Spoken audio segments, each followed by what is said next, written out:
కానీ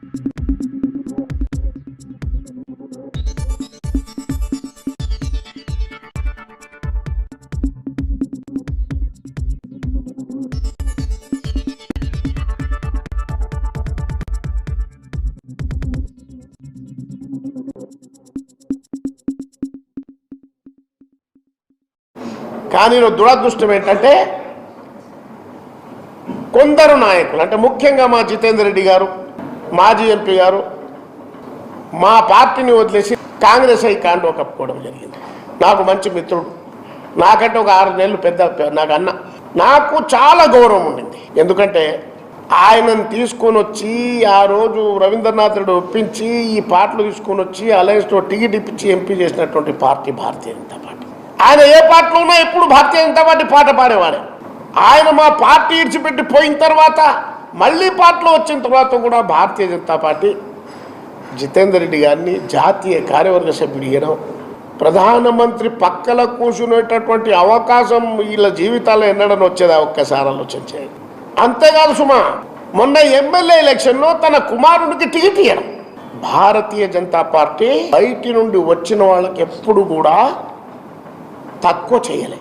భారతీయ జనతా పార్టీ సబ్కా సాత్, సబ్కా విశ్వాస్, సబ్కా వికాస్ కోసం పనిచేస్తున్న పార్టీ. అందరూ నా వాళ్ళని చెప్పి తీసుకొని పోయే పార్టీ. విచిత్రం ఏంటంటే, సరే ఆయన కుమారుడు చిన్నోడు బాబు, ఇంకా రాజకీయాలు తెలుసుకోవాల్సిన అవసరం చాలా ఉంది.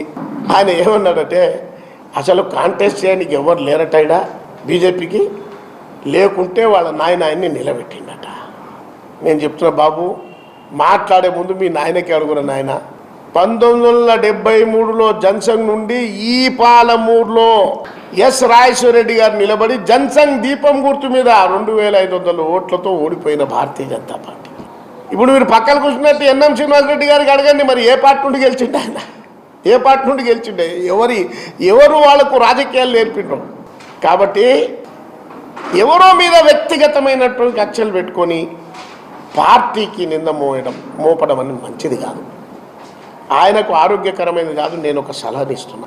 ఆయన విచిత్రం ఏంటంటే, రామ మందిర నిర్మాణం కోసం ₹1 ఇచ్చి సతీ సమేతంగా పోయి రామునికి ఆశీర్వాదం తీసుకున్న వ్యక్తి కాంగ్రెస్ ఈ పార్టీలో పక్కల కూర్చోగలుగుతారా? కూర్చుంటే మనసు ఒప్పుకుంటుందా? ఒకసారి ఆలోచన చేయాలి. జితేందర్ రెడ్డి గారికి రాత్రి పడుకుని లేకుంటాడు, రాముడు కళను వచ్చింటాడు. దాంట్లో ఏమనుమానం, అరే తప్పు చేస్తున్నారు నాయన, నువ్వు రామునికి ఓటే. జితేందర్ రెడ్డి ఖచ్చితంగా వాళ్ళ కుటుంబంతో మనకి ఓటేస్తాయి, ఏమనుమానం లేదు. నాకైతే పూర్తి విశ్వాసం ఉంది. అది అయ్యే పనే కాదు.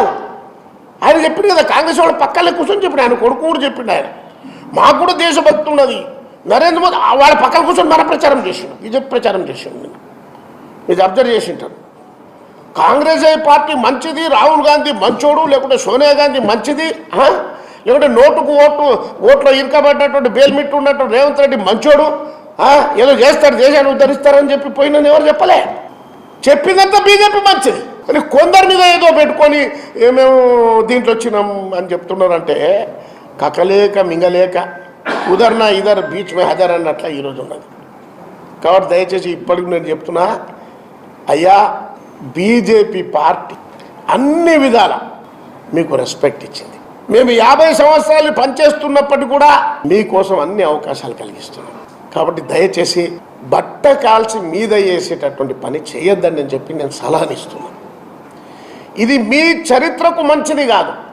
జితేందర్ రెడ్డి తీసుకున్న స్టెప్ వల్ల మిథున్ రెడ్డి యొక్క రాజకీయ జీవితం క్లోజ్. తన గొడ్డలి తీసుకొని తాను కూర్చున్న ఏమంటుందని కొమ్మనే తాను నరుపుకున్నట్లున్నది. సూర్యుని మీద ఉమ్మేస్తే ఏమవుతుంది? ఉమ్మి మీదే పడుతుంది.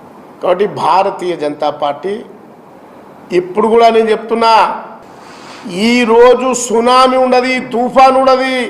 ఎవ్వరు చెప్పినా వినేటట్టు లేరు. భార్యాభర్తలకు చెప్తే కూడా ఇట్టలేదు. మేము రాముడికి వేస్తాం, కమలం గుర్తుకేస్తాం. కాబట్టి ఇంకో విషయం కూడా మీకు చెప్పాలి. ఈరోజు వాళ్ళ అభ్యర్థి వంశీచంద్ర అండి మాట్లాడుతుంటాడు. ఏమని చెప్పేసి అంటే, ఆయన పాపం ఉద్యమాలు చేసిండంట, రాజకీయంగా ఏం ప్రాజెక్టుల కోసం ఏమో ఎప్పుడు పుట్టిందో తెలియదు నాకు, రాజకీయాల్లో పుట్టిండంట. ఎన్నడని చూసండి ఆ ఉద్యమం చేసింది? ఎన్నడ జైలు పైన రైల్లో. అరే ఈరోజు మా పాలమూరు పార్లమెంట్ తీసుకుపోయి కలవకుర్తి వాళ్ళ చేతిలో పెట్టినట్టున్నది. కలవకుర్తి అయినా ఈ పార్లమెంట్లో సీఎం, కలవకుర్తి అయినా ఈ పార్లమెంట్ నుండి ఎంపీ క్యాండిడేట్, కలవకూర్తైన లోకల్ ఎమ్మెల్యే. ఒకసారి ఆలోచించండి. ప్రజలు కూడా అన్ని ఆలోచన చేస్తున్నారు.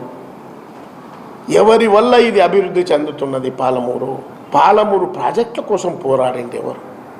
Palamuru MS arts and science college, degree college government కావడానికి పోరాడింది ఎవరు? ఎమర్జెన్సీలో జైల్లోకి పోయింది ఎవరు? అయోధ్య రామమందిర నిర్మాణం కోసం పోరాడింది ఎవరు? 370 ఆర్టికల్ రద్దు కోసం పోరాడింది ఎవరు? ప్రజల కోసం పాలమూరుకు నీళ్లు కావాలని చెప్పి పాదయాత్ర చేసిన వాళ్ళు ఎవరు? ఈ ప్రాజెక్టును టేకప్ చేయాలని ఎడ్ల బండ్ల ర్యాలీ, ఆర్డీఎస్ కోసం ఆమరణ నిరాదీక్ష, తెలంగాణ కోసం జైలు పోయిన వాళ్ళు ఎవరు? అరే నేను అడుగుతున్నా, ఇదే తెలంగాణ ఉదయంలో ఇదే రేవంత్ రెడ్డి చంద్రబాబు నాయుడు తీసుకుని వచ్చి మద్దూరులో లాఠీచార్జ్ చేయించలే తెలంగాణ వాళ్ళ మీద. వీళ్ళు ఈరోజు మాట్లాడతారు తెలంగాణ గురించి. కాబట్టి భారతీయ జనతా పార్టీ ఈసారి డీకే అన్న గారు పెద్ద మెజార్టీతో గెలుస్తున్నారు. ఇప్పుడు గెలుపు డీకే అన్న కాదు, నరేంద్ర మోదీ దాచిపెట్టుకోండి. కరెక్ట్ చెప్పింది ఆయన, మిథున్ రెడ్డి కానీ ఆయన కానీ. నరేంద్ర మోదీ మంచోడు, కరెక్ట్. మరి ఆయనని ప్రధానమంత్రి చేయమంటున్నాం కదా, ఆయనకే కమలం గుర్తు కొట్టేయమంటున్నాం మేము. వాజ్పేయి గారు చెప్తుండ్రి, వాజ్పేయి గారు మీరు చాలా మంచోడు కానీ మీ పార్టీ బాగలేదండి. ఆయన ఏమన్నారు తెలుసా? अरे भाई झाड़ अच्छा नहीं तो उसका डाली कैसा अच्छा रहती, झाड़ अच्छा नहीं तो उसका फल कैसा अच्छा होता. तो మా పార్టీ జాతీయ పార్టీ, జాతీయ నాయకుల మీద నాడు ఎందరో లక్షలాది మంది ప్రాణాలు ఇచ్చి ఈ పార్టీని నిలబెట్టిన పార్టీ.